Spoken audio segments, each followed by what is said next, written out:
보시는 것처럼 이 두 렙돈을 드린 과부의 헌신은 예수님께서 가장 칭찬하시고 가장 기뻐하시며 가장 인정해 주신 헌신과 드림으로 복음서에 기록되어 있습니다. 여러분, 이 영상을 보면서 좀 아쉬운 것은요, 저 여인이 가난하고 힘들고 어렵기 때문에 정말 불쌍한 표정으로 어쩔 수 없이 하나님께 드리는 것처럼 그렇게 보이는데 그렇지 않습니다.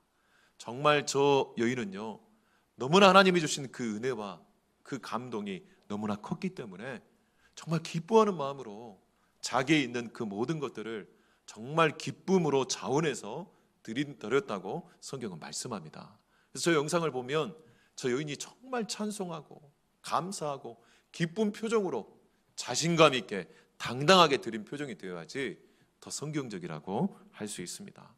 오늘도 마찬가지입니다. 우리가 이 헌금에 대한 부분들, 돈과 물질에 대한 부분들은 교회에서 언급하기가 참 조심스럽습니다. 왜 그렇습니까? 바로 지난 역사 가운데 이 헌금과 돈 때문에 상처를 받고 또 목회자가 무너지고 교회가 무너지고 가정이 무너진 경우가 참 많았기 때문에 그렇습니다. 그런데 여러분, 목사가 돈 이야기를 하면 그래서 은혜가 안 된다는 이야기를 참 많이 합니다. 그런데 여러분, 우리 성경을 보면요, 하나님께서 성경에 돈 이야기를 얼마나 많이 하신지 모릅니다. 또 예수님께서도요, 이 물질과 돈에 대한 이야기를 얼마나 많이 하신지 몰라요. 왜 그럴까요? 바로 이 돈과 물질에 대해서 우리가 바른 신앙관을 갖지 않으면 우리가 영적으로 더 잘할 수 없고 영적으로 더 성장할 수 없으며 영적으로 주님의 일들을 더 온전히 감당할 수 없기 때문에 그렇습니다. 여러분, 오늘 우리가 살펴보는 바로 이 고린도후서 8장에도 보면 이 사도 바울이 이 고린도 교회 성도들에게 바로 이 연약한 예루살렘 교회와 어려운 교회들을 도울 수 있도록 정말 돕기를 구하는 내용이 바로 고린도후서 8장의 내용입니다. 여러분, 지난주에 우리가 이 성령이 역사하시는 교회라는 주제로 말씀을 나눴습니다. 성령이 역사하는 교회는 어떤 교회였습니까? 영혼의 필요를 돌아보고 우리 마음의 필요를 돌아보고 거기서 멈추는 것이 아니라 우리 육체의 필요를 돌아보는 거예요. 우리의 건강과 우리의 이 경제 생활을 돌아볼 뿐만 아니라 우리 주변의 형제들과 연약한 이웃들의 그 육체적인 필요를 돕기 위해서 이 초대교회 성도들은 자기 재산을 팔아서 물질을 나누고 공유함을 통해 진짜 성령의 역사와 감동을 체험한 것을 지난주에 우리가 살펴보았습니다. 여러분, 이처럼 우리가 이 영혼의 참된 가치를 알고 마음이 회복된 자들이 바로 이 물질에 대한 태도가 완전히 달라지는 것을 우리가 지난주에 확인할 수가 있었습니다. 이처럼 여러분, 성경은 바로 이 물질에 대한 부분들을 다룰 때 먼저 우리 영혼 가운데 하나님의 은혜가 임하고 이 영혼의 기쁨을 통해 우리 마음 가운데 상처와 아픔이 치유가 될 때 돈에 대해서 우리가 자유할 수 있고 이 돈과 물질을 가지고 하나님의 영광을 위해서 온전히 사용할 수 있다고 그렇게 말씀하고 있습니다. 여러분, 오늘 본문에 보면 바로 사도 바울이 이 마게도냐 교회 이야기를 하면서 고린도 교회에게 부탁을 하는 것을 볼 수가 있습니다. 여러분, 언뜻 보면 마게도냐는 이렇게 많이 했는데 너희는 왜 지금 안 하고 있느냐라고 하면서 이렇게 비교하는 것으로 보일 수 있는데요, 사도 바울은 항상 그렇게 이야기한 적이 없습니다. 우리가 항상 보면요, 하나님의 은혜가 마게도냐 교회에 얼마나 강력하게 역사했는지 그 마게도냐 교회 성도들이 정말 하나님 앞에 기쁜 마음으로 이렇게 드리는 것을 너희가 볼 때 정말 이 하나님의 은혜를 너희가 사모했으면 좋겠다라고 그렇게 말씀하고 있는 것입니다. 여러분, 성경은요, 항상 이 돈과 물질을 이야기하기 전에 먼저 은혜를 이야기합니다. 은혜. 그렇기 때문에 여러분, 은혜가 없는 돈은요, 정말 어떻게 보면 우리 심령을 무너뜨리고 우리 가정을 무너뜨리고 저 같은 목회자와 교회까지 무너뜨리는 경우를 얼마나 많이 본지 모릅니다. 근데 반대로 은혜와 연결된 물질, 은혜와 결합된 돈은요, 정말 생명을 살리고 정말 얼마나 놀라운 하나님의 복음의 역사를 일으키는지를 우리가 지난 기독교 역사를 통해서 우리가 확인할 수 있다는 것입니다. 특별히 오늘 설교 제목이 뭡니까? 바로 은혜가 일하는 교회예요. 정말 은혜가 역사하는 교회, 그래서 은혜가 작동하고 은혜가 정말 성취하는 교회, 정말 우리가 눈치를 주고 정말 이렇게 잔소리를 하고 꾸중을 해서 그렇게 지정해가지고 억지로 끌어가는 교회가 아니라 하나님의 강력한 은혜가 성령을 통해 우리 심령 가운데 임하여서 정말 은혜가 우리 가운데 기쁨으로 자원하는 심령으로 주의 일들을 감당하게 하는 그런 교회가 되기를 주님의 이름으로 축원합니다. 그렇다면 이 은혜가 일하는 교회는 어떤 교회이냐? 바로 첫 번째는 뭡니까? 은혜의 작동 원리를 아는 교회예요. 이 은혜가 시작해야 돼요. 여러분 오늘 본문 고린도후서 8장 1, 2절 말씀을 한번 같이 읽어보겠습니다. 시작. 형제들아, 하나님께서 마게도냐 교회들에게 주신 은혜를 우리가 너희에게 알리노니 환난의 많은 시련 가운데서 그들의 넘치는 기쁨과 극심한 가난이 그들의 풍성한 연보를 넘치도록 하게 하였느니라. 아멘. 여러분 여기 보시면요, 이 불가능한 두 개의 조합이 나오고 있습니다. 말도 안 되는 내용이 나와요. 첫 번째는 뭡니까? 환난에 많은 시련이 있었는데 그들에게 넘치는 기쁨이 있었다는 거예요. 여러분 환난에 많은 시련이 있었어요. 정말 힘들고 어려운 핍박과 고난이 있었어요. 그러면 어떻게 합니까? 기쁨이 넘치는 것이 아니라 슬픔이 넘치고 상처가 넘쳐야 되는데 어떻게 된 게 이 마게도냐 지방의 교회들은요, 기쁨이 넘쳤다는 거예요. 어떻게 이럴 수가 있을까요? 또 두 번째는 정말 극심한 가난이 있었는데 풍성한 연보와 헌금을 하나님께 드렸다는 거예요. 여러분 극심한 가난이 있으면 당연히 헌금도 줄고 연보도 줄어서 정말 부족하게 드려야 되는 것이 당연한 것 아니겠습니까? 그런데 극심한 가난이 있었는데 넘치도록 하나님 앞에 드리는 것을 기쁨으로 그렇게 드렸다라고 말씀하고 있습니다. 어떻게 이런 일이 가능하게 되었을까요? 바로 은혜 때문이다라고 이야기하고 있습니다. 은혜를 빼놓고는 이것을 설명할 수가 없다라고 그렇게 말을 하고 있는 것입니다. 여러분 영국의 이 마틴 노이드 존스 목사님이라는 유명한 분이 그런 이야기를 합니다. 참된 그리스도인은 오직 은혜로만 설명이 가능한 사람이다. 여러분 우리가 세상은요 정말 물질과 돈에 대한 욕심 때문에 살아가고 세상의 출세와 성공의 욕심 때문에 살아가지만 우리 성도들은요 바로 은혜 때문에 살아가는 존재임을 믿으시기를 주님의 이름으로 축원합니다. 정말 말도 안 되는 이런 일들이 왜 일어나느냐? 바로 은혜 때문이라는 거예요. 은혜. 여러분 기독교의 복음은요 바로 은혜를 빼버리면 설명할 수가 없는 것이 바로 우리 기독교라고 하는 것입니다. 여러분 기독교가 다른 종교와 다른 부분, 다른 종교와 달리 진짜 진리의 종교라고 우리가 말할 수 있는 부분은 무엇 때문입니까? 바로 이 은혜 때문이라는 거예요.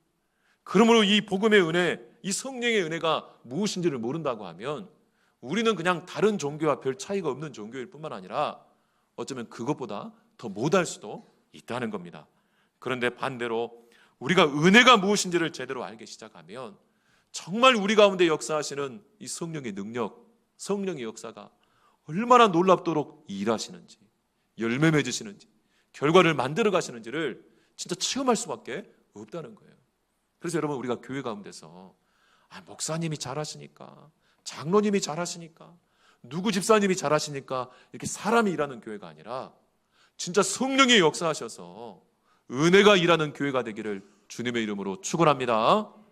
그렇다면 여러분 이 은혜가 일하기 시작하면 어떤 일들이 일어나느냐, 이 작동 방식을 아는 교회라고 말씀드렸는데요, 바로 오늘 본문 고린도후서 8장 3절부터 5절까지 말씀을 한번 읽어보겠습니다. 시작. 내가 증언하노니 그들이 힘대로 할 뿐 아니라 힘에 지나도록 자원하여 이 은혜와 성도 섬기는 일에 참여함에 대하여 우리에게 간절히 구하니 우리가 바라던 것뿐 아니라 그들이 먼저 자신을 죽게 드리고 또 하나님의 뜻을 따라 우리에게 주었도다. 아멘. 여러분 여기에 보시면 은혜가 시작돼 가지고요, 은혜가 이 작동을 하기 시작하면 어떤 일이 일어나냐면요, 오늘 뭐라고 합니까? 힘대로 할 뿐 아니라 힘에 지나도록 자원하여. 여러분 주님의 일을 감당함에 있어서 우리가 물질을 드리고 시간을 드려야 할 때가 얼마나 많습니까? 그럴 때 목회자인 저부터요 눈치가 보여요. 어디까지 해야 될까? 또 얼마나 해야 될까? 그리고 또 우리 성도들 서로가 눈치를 주는 경우가 있습니다. 근데 여러분 이거는 은혜가 일하는 교회의 모습이 아니에요. 진짜 은혜가 일하면 어떡합니까? 다른 사람의 눈치를 보지 않고 내 안에서 하나님이 주시는 그 넘치는 은혜와 기쁨 가운데 일하기 시작한다는 겁니다. 여러분, 이 마게도냐 교회 성도들이 어떻게 했냐면요, 은혜와 성도 섬기는 일에 참여함에 대하여 간절히 구했다라고 말씀해요. 여러분, 이 간절히 구했다는 이 동사를, 헬라어 동사를 찾아봤더니 구걸하다, 바짓가랑이를 붙잡고 사정사정하다, 이런 뜻을 갖고 있어요. 이 구하다라는 원 뜻이 뭐냐면 거지가 지나가는 행인들에게 간절히 사정사정하면서 살려달라고 부탁하고 간곡히 요청하고 구걸하는 그런 동사를 쓰고 있는 것을 볼 수가 있습니다. 무슨 말입니까?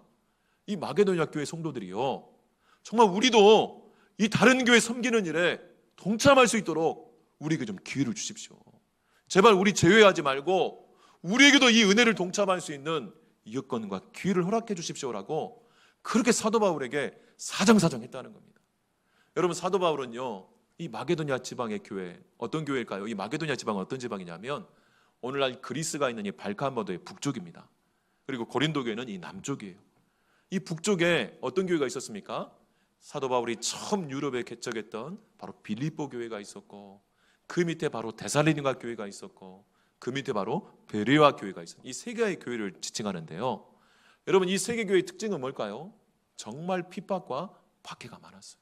그래서 빌립보에서 복음 전하다가요, 사도 바울이 너무 잡혀가지고 두드러 맞고 감옥에 갇혀가지고 죽을 뻔하다가 도망을 칩니다. 그리고 데살로니가 교회에서도요, 복음을 전하는데 정말 붙잡혀가지고요, 정말 죽을 뻔하다가 한 달 만에 도망을 쳐요.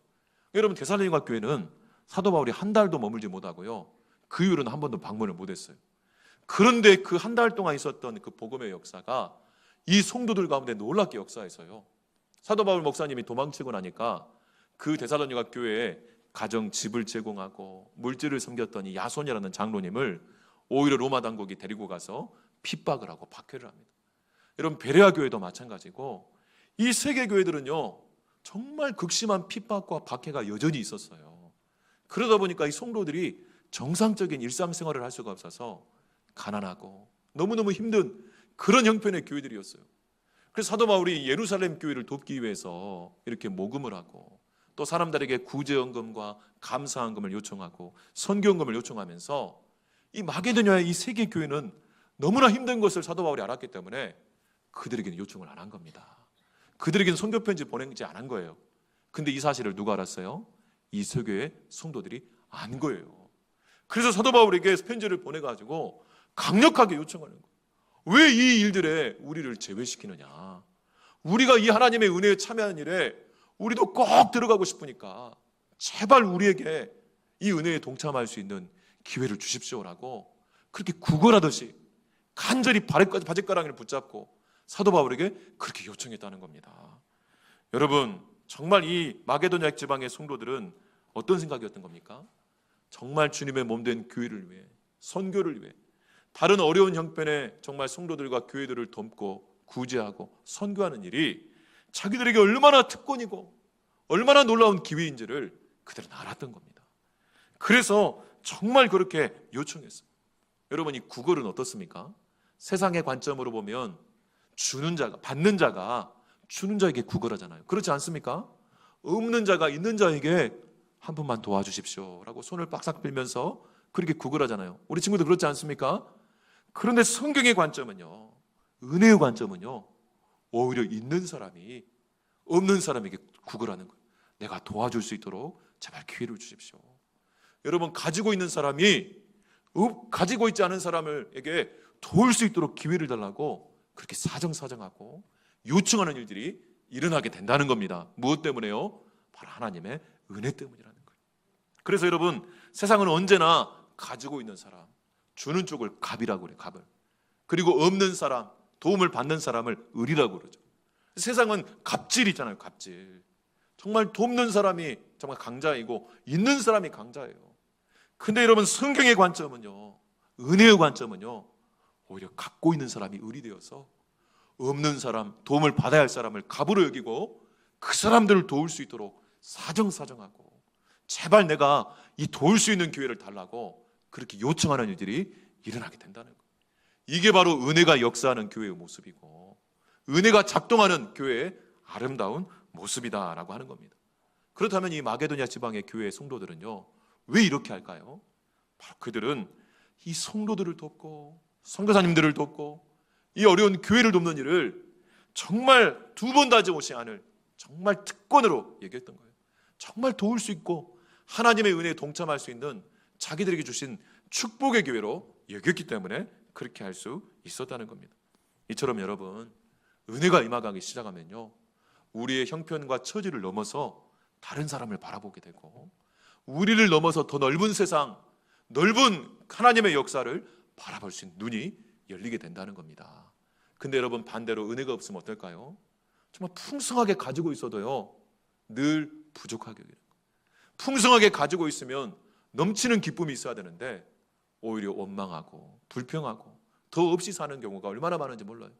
그런데 은혜가 있으면요, 이 마게도냐 교회처럼 극심한 환난이 있음에도 불구하고 넘치는 기쁨으로 살고 정말 핍절한 가난에도 불구하고 넘치도록 드릴 수 있는데, 은혜가 사라지면 어떡합니까? 정말 넘치는 부가 있어도요, 인색해지는 거예요. 정말 인생이 잘 풀려가는데도요, 기쁨이 있는 게 아니라 더 불안하고 더 가지고 있어야 될 것 같고, 그러니까 더 인색하게 되는 것이 은혜가 없는 사람들의 특징이라고 할 수 있습니다. 여러분, 우리나라가 언더우드 아펜젤러 선교사님이 1885년 4월 5일 부활절 날에 우리나라에 복음을 들고 처음 오셨어요. 그때 얼마나 척박하고 얼마나 힘들었던지 이 언더우드 선교사님의 그 편지를 보면 정말 당장 떠나고 싶을 만큼 그렇게 힘들고 어려웠다고 그래요. 그럼에도 불구하고 이 나라를 축복하면서 기도했을 때 하나님께서 130년이 지난 오늘날 이렇게 하나님이 축복하셨는데, 여러분, 우리 한국 기독교의 역사를 보면요, 1885년에 선교사님이 처음 들어와서 어렵게 사역하셨는데 30년이 되지도 않은 1912년에 우리 대한예수교 장로회 총회가 처음으로 선교사를 중국 산동성에 파송을 합니다. 그게 바로 1912년이에요. 30년도 아직 안 됐을 때예요. 그때 기록을 보면 박태로, 김영훈, 사병순 이 세 분의 목사님이 평양신학교를 졸업하자마자 이 총회가 전국에서 올려오는 총회 헌금을 가지고 그 3분의 1을 뚝 띄어가지고 선교하기로 결정을 합니다. 그때 총회 기록을 보면요, 한쪽에서는 반대가 극심했어요. 아니, 지금 우리나라도 지금 복음화가 안 돼 있고 우리나라도 지금 너무 힘들고 어려운데 무슨 지금 선교를 한다고 난리냐, 우리나라 국내 복음화에 힘쓰자라는 그런 이야기들이 참 많았어요. 게다가 여러분, 1912년은 어떤 때입니까? 1910년 한일 합방으로 인해 우리나라의 국군을 잃어버리고 그야말로 온 나라가 슬픔과 아픔으로 가득해서 정말 여러분, 나라에 대한 소망을 잃어버리고 많은 사람들이 술과 담배와 심지어 중국의 아편이 넘어와가지고 사회 지도층들은요, 그냥 이제는 자기 민족의 희망을 잃어버리니까 자기 인생을 그렇게 허비하고 고통하고 아파했던 시절이에요. 그래서 이 복음의 소망을 가지고 우리나라에 정말 전력을 해도 부족할 그런 때인데 정말 어떻습니까? 그럼에도 불구하고 우리 장로교 총회가요, 우리도 복음화를 하지만 우리가 저 중국 땅, 저 산동성 지방에 우리가 선교사를 보내어서 정말 하나님이 주시는 이 정말 선교의 사명을 동시에 감당해야 된다고 하면서 이 중요한 결정을 하게 돼요. 그렇기 때문에 여러분, 감리교도 침리교도 아니라 장로교 가운데 하나님이 큰 축복을 주셔가지고 오늘날 130년 동안 우리 장로교 GMS 선교사단이 어떻게 보면 우리나라를 넘어서서요, 이 아시아권에서, 이 동아시아권에서 가장 많은 선교에 진력을 하며 하나님의 복음의 역사를 일으킬 수 있었던 것도 바로 우리 믿음의 선조들이 정말 없는 것 가운데, 극심한 가난 가운데, 극심한 핍박과 박해 가운데서도 이 넘치는 기쁨으로 풍성하게 드렸기 때문에 가능한 일이라는 것을 우리가 기독교 역사에서 확인할 수가 있습니다. 또 여러분, 1950년에 우리가 정말 민족 동족 상잔의 비극이었던 6.25 전쟁이 일어났지만 1956년에요 또 장로교 총회 이름으로 태국으로 선교사를 파송합니다. 그때 이 최찬영, 김순일 이 두 분의 선교사를 또 파송하는데요, 여러분, 이 두 분 다요 미국 유학이 예정되어 있던 분들이에요. 그리고 이분들의 부부들은요 다 의사분들이었어요. 그래서 병원에서 전문의로 사역을 하면서 출세가 보장되고 미래가 보장된 분들이었어요. 근데 이 장로교 총회가 이 선교사를 또 보내자라고 기도하는 가운데 이 두 분들이 추천을 받고 이 두 분들이 기도하면서요 자기의 유학 진로를 내려놓고 또 의사로서의 출중한 미래를 내려놓고 태국으로 선교사로 파송해서 동남아 선교에 진려가는 일들이 바로 1956년부터 일어난 기록을 우리가 확인할 수 있습니다. 여러분, 전쟁으로 우리나라가 완전히 다 무너져 버렸습니다. 완전히 쑥대밭이 되어서 우리나라에 정말 미래가 있을까 싶을 그 시점에요, 장로교 총회에서 우리 목사님들이 기도하는 가운데 이럴 때일수록 우리가 선교해야 된다, 이럴 때일수록 우리가 하나님의 영광을 위해서 드려야 된다라고 하면서 넘치는 기쁨으로 그렇게 헌신한 결과 우리나라가 다시 복음으로 일어날 수 있는 그 시초가 되었다고 우리나라에서 이야기하는 게 아니라 세계 선교학교에서 그렇게 논문으로, 많은 논문으로 그렇게 발표가 되어 있어요. 오늘도 마찬가지입니다. 우리가 쉽지 않고 어렵지만 그럼에도 불구하고 이 마게도냐 교회 성도들처럼 우리 가운데 주시는 하나님의 그 풍성한 기쁨과 은혜를 가지고 정말 이 극심한 가난 가운데서도 정말 넘치는 기쁨으로 드리고, 정말 극심한 환난 가운데서도 넘치는 기쁨을 누리고 경험하시는 하나님의 은총과 자비를 경험하시기를 주님의 이름으로 축원합니다. 이렇게 은혜가 작동하기 시작하니까 어떤 결과가 나타납니까? 우리 고린도후서 8장 12절로 14절 말씀 우리 한번 같이 읽어보겠습니다. 12절로 14절 시작. 할 마음만 있으면 있는 대로 받으실 터이요 없는 것은 받지 아니하시리라. 이는 다른 사람들은 평안하게 하고 너희는 곤고하게 하려는 것이 아니요 균등하게 하려 함이니 이제 너희의 넉넉한 것으로 그들의 부족한 것을 보충함은 후에 그들의 넉넉한 것으로 너희의 부족한 것을 보충하여 균등하게 하려 함이라. 아멘. 여러분, 우리가 지금 미얀마 신학교 우리가 매달 이렇게 정말 많은 돈을 들여서 이렇게 후원하고 또 여러 개 알게 모르게 우리 성도님들이 이렇게 많은 선교의 헌신을 하고 있지 않습니까?